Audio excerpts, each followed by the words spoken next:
स्वागत है फिर से अपना YouTube channel Hindi general online classes में। हम आशा करते हैं कि आपकी तैयारी बिहार डीएलएड के लिए काफ़ी मस्त और ज़बरदस्त तरीके से चल रही होगी। आपको एक सूचना बता दें कि बिहार डीएलएड की जो एग्ज़ाम होने वाला था 27 फरवरी से, वह एग्ज़ाम कैंसिल हो चुका है। अभी वह एग्ज़ाम नहीं होने वाली है। जब भी आपका एग्ज़ाम का नोटिफिकेशन आ रहा है तो हम आपको चैनल के माध्यम से बता देंगे। तो चलिए, आज का सामाजिक विज्ञान का प्रैक्टिस सेट छठा होगा। इसके पहले हम 5 प्रैक्टिस सेट करा चुके हैं, जो चैनल के प्लेलिस्ट में होगा, वहाँ से जाकर आप वीडियो को देख सकते हैं। काफ़ी मस्ट इंपॉर्टेंट प्रैक्टिस सेट कराए हैं सामाजिक विज्ञान का प्रैक्टिस सेट 5। तो चलिए, आज के सेशन को स्टार्ट करने से पहले अगर आप मेरे चैनल को सब्सक्राइब नहीं किए हैं तो प्लीज़ चैनल को जरूर सब्सक्राइब कर लीजिएगा। ऐसे ही डेली वीडियो देखने के लिए शाम को 5 बजे, और हिंदी का प्रैक्टिस सेट चल रहा है रात 7:30 बजे से। मस्ट वीवीआई प्रैक्टिस सेट चल रहा है, पढ़े वहीं जो एग्जाम में पूछा जाए। तो चलिए क्वेश्चन की तरफ बढ़ते हैं।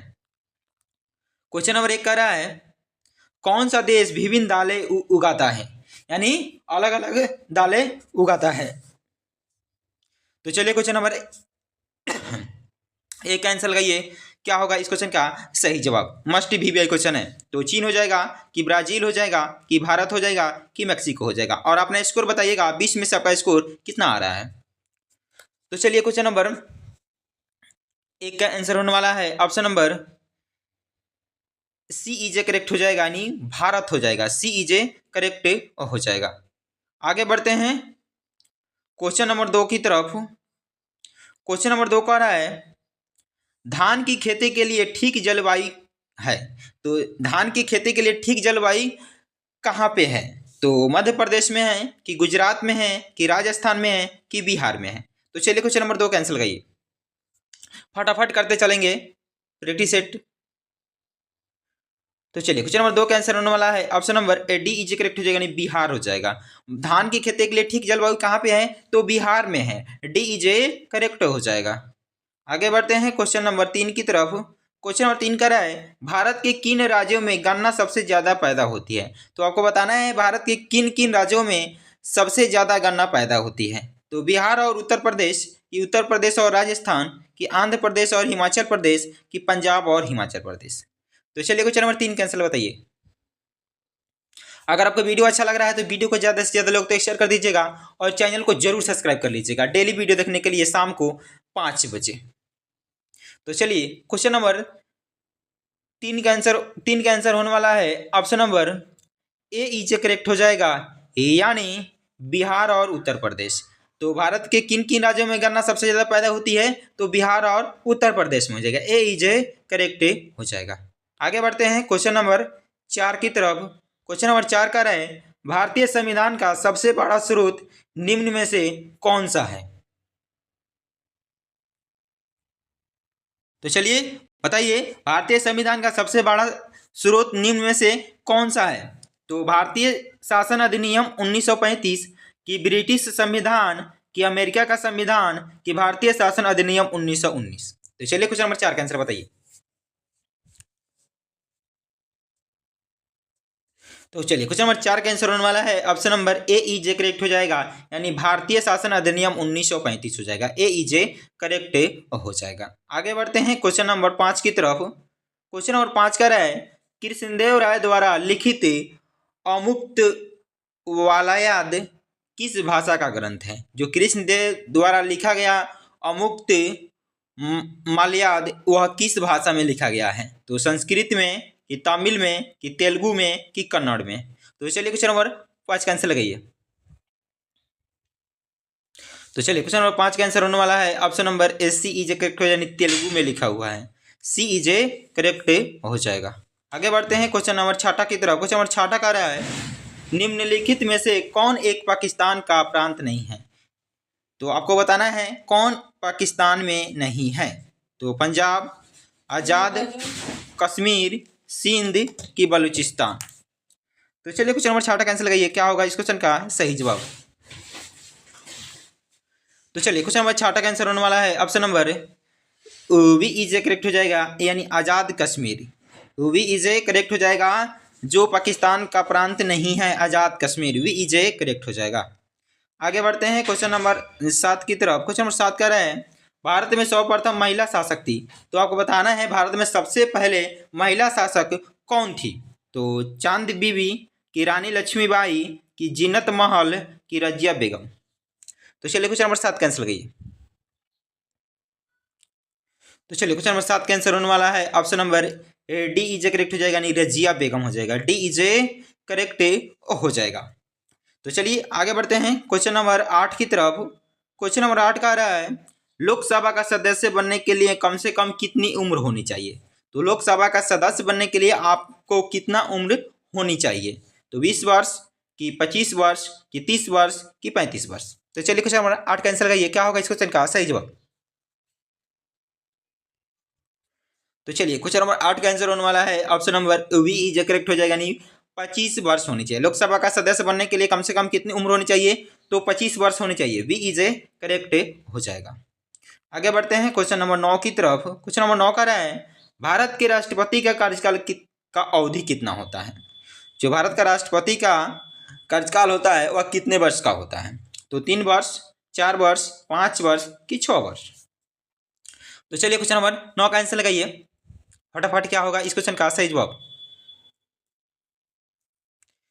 तो चलिए क्वेश्चन नंबर 9 का आंसर होने वाला है option number C is correct हो, यानी 5 वर्ष होता है। भारत के राष्ट्रपति का कार्यकाल कितने वर्ष का होता है। तो 5 वर्ष का होता है। सी इज करेक्ट हो जाएगा।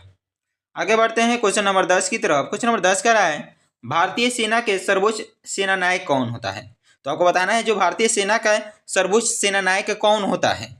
तो भारत के राष्ट्रपति कि भारत के प्रधानमंत्री कि भारत के रक्षा मंत्री कि उच्च न्यायालय के मुख्य न्यायाधीश। तो चलिए क्वेश्चन नंबर 10 का आंसर लगाइए, क्या होगा इस क्वेश्चन का सही जवाब। तो चलिए क्वेश्चन नंबर 10 का आंसर होने वाला है option number A is correct हो जाएगा, यानी भारत के राष्ट्रपति होते हैं। भारतीय सेना का सर्वोच्च सेना नायक कौन होते हैं। तो भारत के राष्ट्रपति होते हैं। ए इज करेक्ट हो जाएगा। आगे बढ़ते हैं क्वेश्चन नंबर 11 की तरफ। क्वेश्चन नंबर 11 का है लावा लॉन्ग वाइल्ड लाइफ सैक्चुरियर कहाँ स्थित है।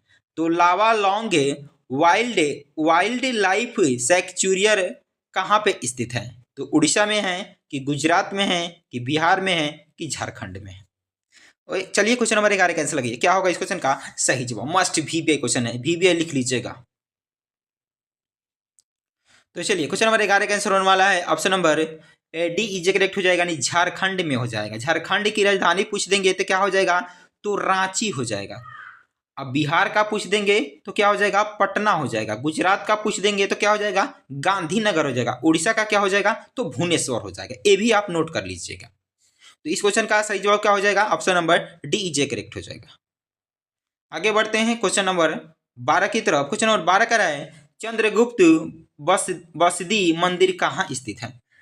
तो चलिए क्वेश्चन नंबर चंद्रगुप्त बस्ती मंदिर कहाँ स्थित है। क्वेश्चन नंबर 12 कैंसिल लगाइए, क्या होगा इस क्वेश्चन का सही जवाब। आपका ऑप्शन है श्रवण बेलगोला की राजगीर की नालंदा की बोधगया। तो चलिए क्वेश्चन नंबर 12 का आंसर होने वाला है option number A is correct हो जाएगा, यानी श्रवण बेलागोला हो जाएगा, यानी ए इज करेक्ट हो जाएगा। चंद्रगुप्त बसदी मंदिर कहाँ स्थित है। तो श्रवण बेलगोला हो जाएगा। ए इज करेक्ट हो जाएगा। आगे बढ़ते हैं क्वेश्चन नंबर 13 की तरफ। क्वेश्चन नंबर 13 का आ रहा है कथा सरित सागर में उल्लेख है कि महेंद्रादित्य के पुत्र विक्रमादित्य ने हुनों को परास्त किया था। वह विक्रमादित्य का कौन था। तो आपको बताना है विक्रमादित्य का वह कौन था जो पराजित किया था। तो चंद्रगुप्त मौर्य कि चंद्रगुप्त टू विक्रमादित्य कि कुमारगुप्त विक्रमादित्य कि सकंद गुप्त विक्रमादित्य, उसका वो कौन लगता था। तो चलिए क्वेश्चन नंबर 13 का आंसर होने वाला है option number D is correct हो जाएगा, यानी सकंद गुप्त विक्रमादित्य थे। डी इज करेक्ट हो जाएगा। आगे बढ़ते हैं क्वेश्चन नंबर 14 की तरफ। क्वेश्चन नंबर 14 का रहा है शाहबाजगढ़ी का अशोक का सप्तम शिलालेख किस लिपि में उत्तीर्ण है। तो किस लिपि में लिखा हुआ है। शाहबाजगढ़ी का जो अशोक का शिलालेख है वह किस लिपि में लिखा गया उत्तीर्ण हुआ है। तो ब्राह्म लिपि कि खरष्टी लिपि कि यूनानी लिपि कि अरमाइक लिपि। तो चलिए क्वेश्चन नंबर 14 कैंसिल लगाइए, अगर वीडियो अच्छा लग रहा है तो वीडियो को ज़्यादा से ज़्यादा लोगों तक शेयर कर दीजिएगा और चैनल को जरूर सब्सक्राइब कर लीजिएगा। जितने भी व्हाट्सएप ग्रुप है, फेसबुक ग्रुप है, उसमें जरूर वीडियो को भेज दीजिए। तो चलिए क्वेश्चन नंबर 14 का आंसर होने वाला है option number B is a correct हो जाएगा, यानी खरोष्टी लिपि में लिखा हुआ है बी इज ए करेक्ट हो जाएगा, बी इज ए करेक्ट हो जाएगा।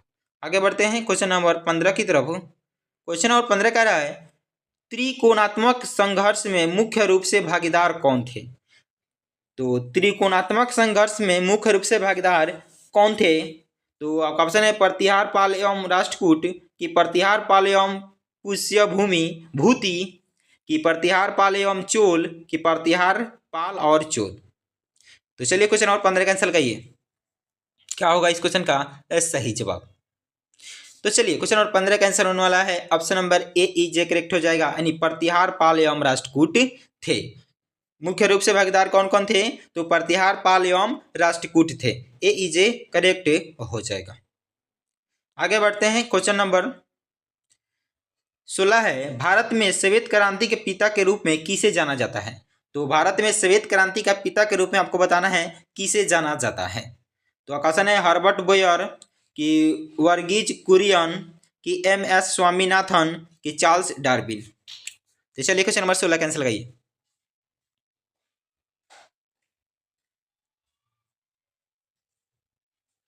तो चलिए क्वेश्चन नंबर 16 का आंसर होने वाला है option number C is a correct हो जाएगा, यानी एम एस स्वामीनाथन हो जाएगा। सी इज ए करेक्ट हो जाएगा। भारत में श्वेत क्रांति का सॉरी गलत हो गया।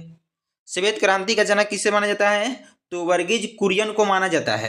श्वेत क्रांति का जनक किसे माना जाता है। तो वर्गीज कुरियन को माना जाता है। हरित क्रांति का जनक किसे माना जाता है। तो एम एस स्वामीनाथन का हो जाएगा। जब हरित क्रांति का जनक पूछ देगा तो एम एस स्वामीनाथन हो जाएगा, और श्वेत क्रांति का पूछ देगा तो वर्गीज कुरियन हो जाएगा। वी इज ए करेक्ट हो जाएगा इस क्वेश्चन का सही जवाब। अगर हरित क्रांति रहता है तो एम एस स्वामीनाथन हो जाता। यहाँ श्वेत क्रांति है तो वर्गीज कुरियन हो जाएगा। वी इज ए करेक्ट हो जाएगा इस क्वेश्चन का सही जवाब। आगे बढ़ते हैं क्वेश्चन नंबर 17 की तरफ। क्वेश्चन नंबर 17 कह रहा है सामाजिक अनुबंध प्रसिद्ध पुस्तक किनकी है। जो सामाजिक अनुबंध प्रसिद्ध जो पुस्तक है वह किसने लिखे हैं। तो रूसो, कि वॉल्टेयर, कि मॉन्टेस्क्यू, कि इनमें से कोई नहीं। तो चलिए क्वेश्चन नंबर 17 का आंसर लगाइए। तो चलिए क्वेश्चन नंबर 17 का आंसर होने वाला है option number A is a correct हो जाएगा, रूसो का है। सामाजिक अनुबंध प्रसिद्ध पुस्तक किनका है। तो रूसो का हो जाएगा। ए इज ए करेक्ट हो जाएगा इस क्वेश्चन का सही जवाब। आगे बढ़ते हैं क्वेश्चन नंबर 18 की तरफ। क्वेश्चन नंबर 18 कह रहा है भारत के संविधान के अनुसार निम्नलिखित में से कौन स्वतंत्रता के अधिकार में शामिल नहीं है।